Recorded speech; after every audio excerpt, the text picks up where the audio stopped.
কোটা আর মেধা তো এক জিনিস না। তার মানে কি মুক্তিযোদ্ধার সন্তান নাতিপুতিরা কেউ মেধাবী না, যত রাজাকারের বাচ্চারা নাতিপুতি হলো মেধাবী, তাই না? জুলাই আন্দোলনে মানবতা বিরোধী অপরাধের মামলায় শেখ হাসিনা সহ ৩ জনের বিরুদ্ধে ৫টি অভিযোগই চূড়ান্ত করেছে প্রসিকিউশন। আন্তর্জাতিক অপরাধ ট্রাইব্যুনালের প্রসিকিউটর গাজী তামিম জানান, প্রথম অভিযোগের সপক্ষে ডিজিটাল সাক্ষ্য হিসেবে আন্দোলনকারী শিক্ষার্থীদের রাজাকারের বাচ্চা নাতিপুতি বলেছিলেন সেই ভিডিও উপস্থাপন করা হবে ট্রাইব্যুনালে। পবিত্র ঈদুল আজহার আগেই বিচার শুরু হবে বলেও জানিয়েছেন এই প্রসিকিউটর। এমন সংবাদের পর বিভিন্ন মহলে প্রশ্ন উঠেছে, তবে বিচার কাজ শেষ হবে কবে?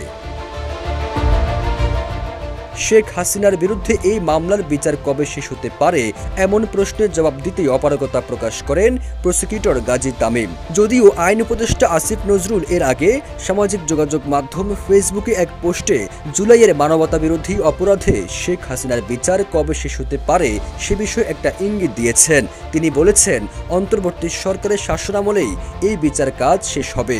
বিবিসি বাংলার এক প্রতিবেদনে এসব তথ্য উঠে এসেছে। এর আগে চিফ প্রসিকিউটর তাজুল ইসলাম জানিয়েছিলেন, শেখ হাসিনা এভাবে রাজাকারে বাচ্চা বলার মাধ্যমে আইন শৃঙ্খলা বাহিনী, গোয়েন্দা সংস্থা সহ বিভিন্ন বাহিনীকে আন্দোলনকারী শিক্ষার্থীদের বিরুদ্ধে লেলিয়ে দেওয়া হয়েছিল।